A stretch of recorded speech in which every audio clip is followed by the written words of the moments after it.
This is problem 3-17. As usual, I'll read it. The inner and outer surfaces of a 5 meter by 6 meter brick wall of thickness 30 centimeters and thermal conductivity 0.69 watts per meter per degree Celsius are maintained at temperatures of 20 degrees and 5 degrees Celsius respectively. Determine the rate of heat transfer through the wall in watts. All right, here's a schematic of what we have. It's just a wall. Won't show the entire height of the wall. Don't know exactly how far back it goes. Here's a section of the wall. Heat is transferred through the wall. I'm just trying to show the thickness here, which is given as 0.3 meters. The surface area available for heat transfer is 5 meters by 6 meters, which is a total area of 30 square meters of heat transfer area. The thermal conductivity K of the material is 0.69 watts per meter per degree Celsius, and that meter there is meters of thickness. So for each, I'm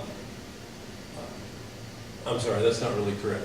It's more complicated than just the thickness.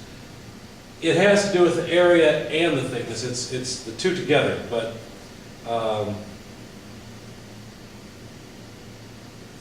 anyway, I'll show you how we use the thermal conductivity to solve this problem. So one side of the wall is at 20 degrees Celsius, and the other side is at 5 degrees Celsius. Now, the rate of heat transfer through this wall is simply given by Fourier's rate equation. Fourier's rate equation says the rate of heat transfer is negative Ka delta T by delta X. Okay, now this delta X is the thickness of the wall. I misspoke on the thermal conductivity before.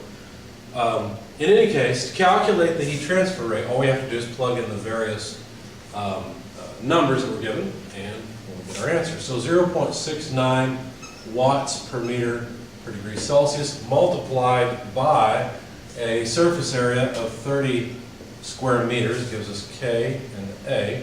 The difference in temperature is just the difference between each side. So that's 20 degrees less 5 degrees.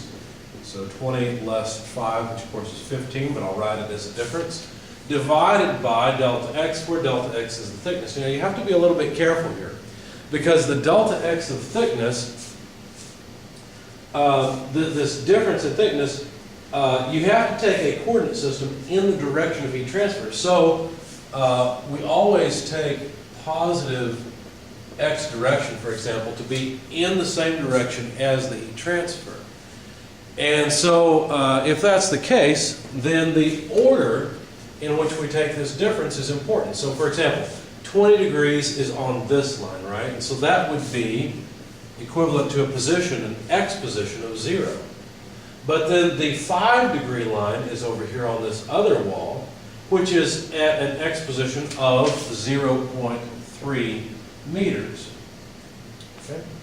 So the degrees Celsius go away, and let's see, the meters will all go away, and what we're left with is watts. So when you plug in the numbers, you find that the rate of heat transfer is 1,035 watts, and there's our result. Notice that the negative sign essentially from this denominator cancels with the negative sign from the equation, and that's by design, because as I said, we always take a positive coordinate in the direction of heat transfer when we're dealing with Fourier's rate equation.